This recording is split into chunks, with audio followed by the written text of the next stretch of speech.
IPL രാവുകൾക്ക് തിരിതെളിയാൻ ദിവസങ്ങൾ മാത്രം. ഇന്ത്യയുടെ അഭിമാനമായ 2020 ലീഗ് 18ാം സീസണിലേക്ക് കടക്കുന്നു. ആവേശപ്പൂരത്തിന് കളമൊരുങ്ങുമ്പോൾ IPLന്റെ തലവര മാറ്റിയ താരത്തെ മറക്കുന്നതെങ്ങനെ? ന്യൂസിലൻഡിൽ നിന്നും കൊൽക്കത്ത നൈറ്റ് റൈഡേഴ്സിലെത്തിയ ബ്രണ്ടൻ മക്കുല്ലം എന്ന ഇതിഹാസ താരം.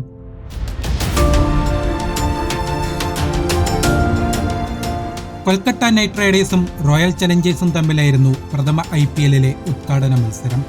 സൗരവ് ഗാംഗുലിയും രാഹുൽ ദ്രാവിഡും നേർക്കുനേർ വന്ന പോരാട്ടം. പുതിയ 2020 ലീഗ് കാണാൻ ആരാധകരും തയ്യാറെടുത്തു. ടോസ് വിജയിച്ച ദ്രാവിഡിന്റെ ടീം ഗാംഗുലിയുടെ ടീമിനെ ബാറ്റിംഗിനയച്ചു. ഗാംഗുലിക്കൊപ്പം മക്കുല്ലം കൊൽക്കത്തയുടെ ഓപ്പണറായി. പിന്നെ കണ്ടതാണ് ഉദ്ഘാടന ചടങ്ങിനേക്കാൾ കൊഴുപ്പേകിയത്. 73 പന്തുകളിൽ 10 ഫോറുകൾ, 13 സിക്സറുകൾ. പ്രവീൺ കുമാറും സഹീർ ഖാനും ജാക്ക് കാലിസും പലതവണ ബൗണ്ടറിയിലേക്ക് പാഞ്ഞു. ബ്രണ്ടൻ മക്കുല്ലം ഒറ്റയ്ക്കടിച്ചെടുത്തത് 158 റൺസ്. ഏകദിന ക്രിക്കറ്റിൽ പോലും ഒരു ബാറ്റർ സ്വപ്നം കാണുന്ന സ്കോർ. ഗാംഗുലിയും പോണ്ടിങ്ങും ഡേവിഡ് ഹസിയുമെല്ലാം ആ ബാറ്റിംഗ് വിരുന്ന് ആസ്വദിച്ചുകൊണ്ട് മറുവശത്തു നിന്നു. 20 ഓവർ സമാപിച്ചപ്പോൾ കൊൽക്കത്ത നേടിയത് 3-ന് 222 റൺസ്.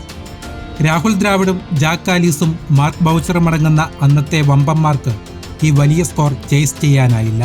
82 റൺസിൽ റോയൽ ചലഞ്ചേഴ്സ് വീണു. 140 റൺസിന് കൊൽക്കത്തൻ വിജയം. IPL ആദ്യ സീസണിന് രാജകീയമായ ആരംഭം. അതൊരു തുടക്കം മാത്രമായിരുന്നു. പ്രവചനങ്ങൾ കാറ്റിൽ പറത്തിയ IPL എന്ന വലിയ കഥയുടെ തുടക്കം. അതിന് അന്ന് സാരഥിയായത് ബ്രണ്ടൻ മക്കുല്ലം എന്ന കിവീസ് താരവും.